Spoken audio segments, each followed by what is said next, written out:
Hi guys, we're going to continue with what we were doing in our live session, which is trying to solve an equation using factoring. Just as a refresher, and just in case you didn't write this down during our live session, I want to remind you of what standard form is. Standard form for a quadratic equation is something with an x squared, is ax squared plus bx plus c equals 0. In this equation, the a, the b, and the c will be replaced with numbers.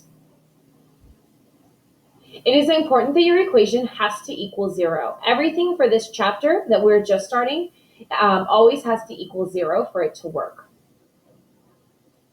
It's in your best interest to make sure that the a is a positive number. So if you have a choice of a positive or a negative x squared, you want to choose the version of the problem that gives you a positive x squared. That's just easier to factor. And then finally, make sure that the left side of the problem is in descending order. So it has to start with x squared, then x, then your constant, and then equals 0. So the order does matter. Let's go ahead and do an example. So this question says solve the equation by factoring. And our first step is to make sure that the equation is in standard form. Now this equation is not in standard form because it's not equal to 0. So I will need to move my 7 to the other side. Now we can't just put it over there. We have to do some math. So make sure that when you're moving something from one side of an equal sign to the other, that you are changing its sign. If it's a positive 7 on the right side, it will be a negative 7 on the left side.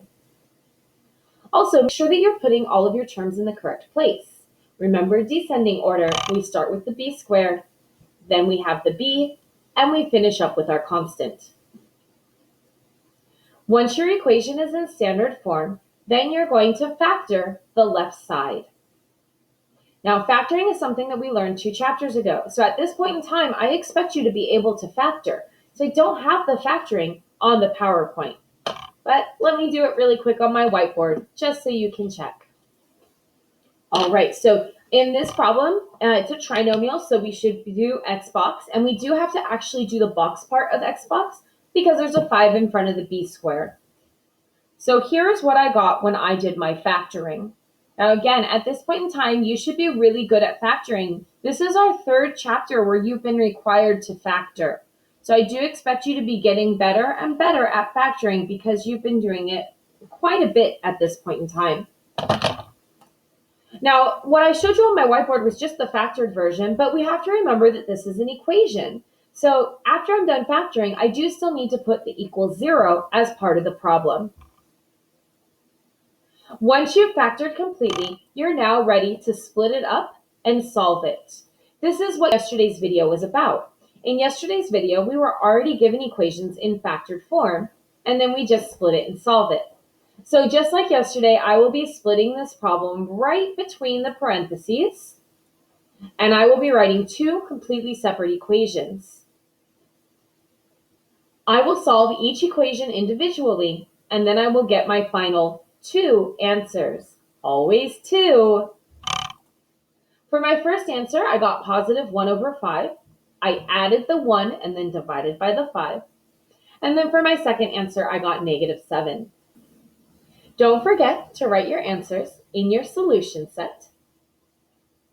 And then I'm writing mine in numerical order, but you won't lose points if they're in a different order.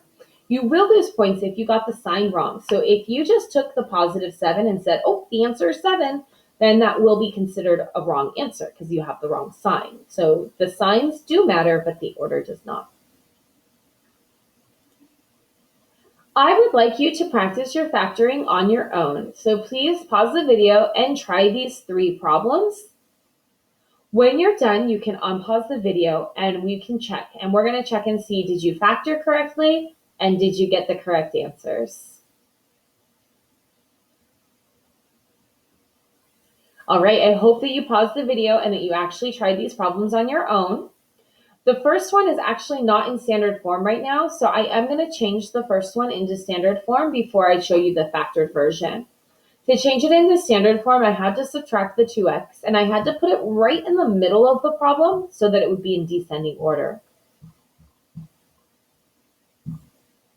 When I was done factoring, I got the parentheses x minus 5 and x plus 3. But that's not my answer. For my final answer, I got -3 and +5.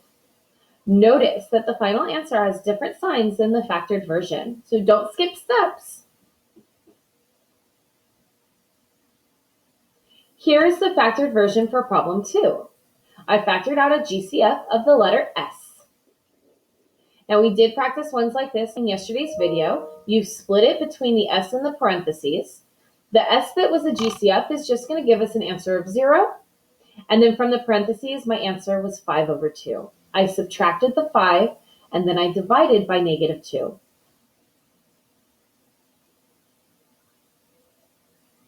On the final problem, after I'm done factoring, I got x minus 1 times another x minus 1. Or maybe you wrote it as x minus 1 squared. Now this one's a little bit different. When I solve each parentheses, I get the same number. We do not want to write the same number twice. So instead, we will just write the number once, and we will follow it with the letters dr. So now I told you that every problem is supposed to have 2 answers, and if we only write one number, it kind of looks like we forgot to find the second answer. So to tell me that both answers are the number 1, you write the letters dr, which stand for double root. That means I got the same answer twice. So if you ever get the same answer twice, please write dr after it so that I know that you did get 2 answers. They just happened to be the same. Now that would not work if you got a positive and a negative version of the same number. If you get a positive one and a negative one, you do need to write those as 2 separate answers. This concludes today's video.